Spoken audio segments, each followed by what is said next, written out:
નમસ્કાર. આજે આપણે વાત કરીશું ગુજરાત સરકારની એક બહુ જ અગત્યની યોજના વિશે. બોરવેલ સહાય યોજના 2026. આ યોજના છે ને, ખેડૂતો માટે સિંચાઈની જે મુશ્કેલીઓ છે એને દૂર કરવામાં ખરેખર બહુ મદદ કરી શકે છે. તો ચાલો આખી યોજનાને આપણે સ્ટેપ બાય સ્ટેપ સમજીએ. સૌથી પહેલાં તો ખેડૂતોને શું પડકાર નડે છે એ જોઈશું. પછી આ સરકારી યોજના શું છે, એનાથી ફાયદા શું થાય છે, કોણ કોણ આના માટે અરજી કરી શકે, અને છેલ્લે અરજી કરવા માટે કયા ડોક્યુમેન્ટ્સ જોઈશે અને આખી પ્રોસેસ કેવી રીતે થાય છે એ બધું જ વિગતે જાણીશું. તો સૌથી પહેલો સવાલ એ થાય કે આ યોજનાની જરૂર જ કેમ પડી? જો ગુજરાતના ઘણા વિસ્તારોમાં ખેડૂતો પાણીની તંગીનો સામનો કરી રહ્યા છે અને આ જ સમસ્યાના સમાધાન માટે સરકારે આ યોજના અમલમાં મૂકી છે. હવે વિચારો, વરસાદ અનિયમિત હોય તો શું થાય?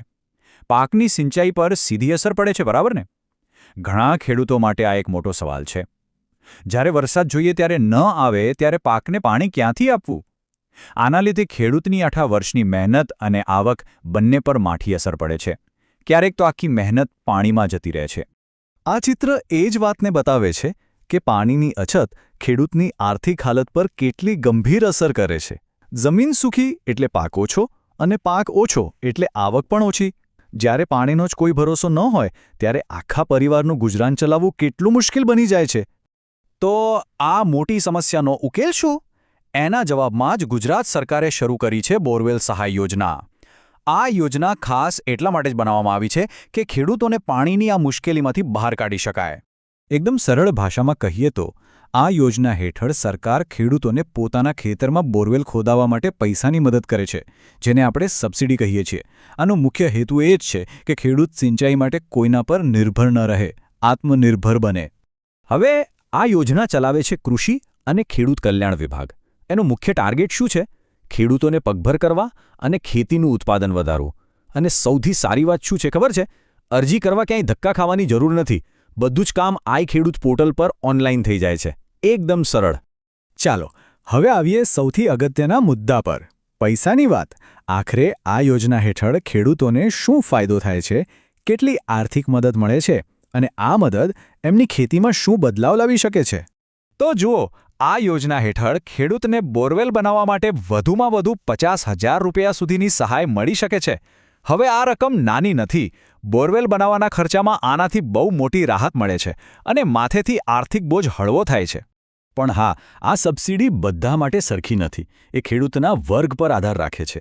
જે સામાન્ય વર્ગના ખેડૂતો છે એમને કુલ ખર્ચના 50% સબસિડી મળે છે, જ્યારે અનુસૂચિત જાતિ અને જનજાતિના ખેડૂતો માટે આ મર્યાદા 75% સુધીની છે. સમાજના નબળા વર્ગને વધુ મદદ મળે એ માટેનું આ એક ખરેખર સારું પગલું છે. પૈસાની મદદ તો ખરી જ, પણ એ સિવાય પણ બીજા ઘણા ફાયદા છે. સૌથી મોટો ફાયદો એ કે સબસિડીના પૈસા સીધા બેંક ખાતામાં આવે છે. વચ્ચે કોઈ વચેટિયો નહીં, એટલે આખી પ્રક્રિયા પારદર્શક રહે છે. બીજું, એકવાર બોરવેલ થઈ જાય એટલે આખું વર્ષ સિંચાઈ માટે પાણીની ચિંતા નહીં.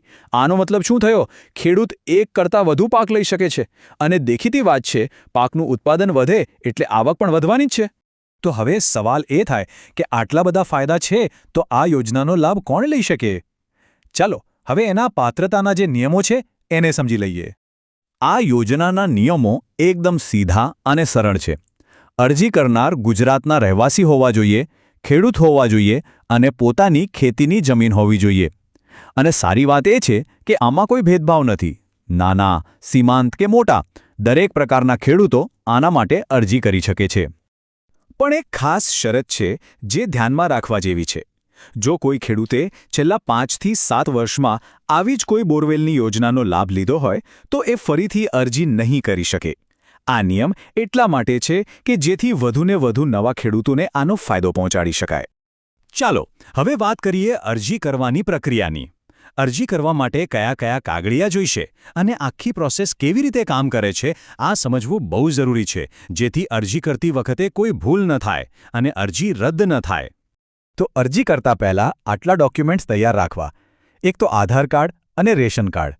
પછી જમીનના પુરાવા માટે 7 બારવા અને 8 આના ઉતારા. બેંકની પાસબુકની કોપી, જેથી સબસિડી સીધી ખાતામાં આવી શકે. જો SC/ST કેટેગરીમાં આવતા હો તો જાતિનું પ્રમાણપત્ર. એક ચાલુ મોબાઈલ નંબર.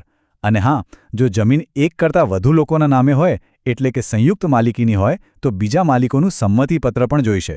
અરજી કરવાની પ્રોસેસ તો એકદમ સહેલી છે. મુખ્ય 4 સ્ટેપ છે. પહેલું, જે ડોક્યુમેન્ટ્સની આપણે વાત કરી એ બધા ભેગા કરી લો. બીજું, આઈ ખેડૂત પોર્ટલ પર ઓનલાઈન જાઓ. ત્રીજું, ત્યાં જે ઓનલાઈન ફોર્મ છે એને ધ્યાનથી કોઈ ભૂલ વગર ભરી દો. અને ચોથું, ફોર્મ ભરાઈ જાય એટલે એને સબમિટ કરી દો. બસ આટલું જ. એક વાત ધ્યાનમાં રાખજો કે સરકારી જાહેરાત મુજબ આ યોજના માટેની અરજીઓ ટૂંક સમયમાં જ આઈ ખેડૂત પોર્ટલ પર શરૂ થવાની છે. એટલે અરજીની તારીખ ચૂકાઈ ન જાય એ માટે પોર્ટલ નિયમિત રીતે ચેક કરતા રહેવું ખૂબ જરૂરી છે.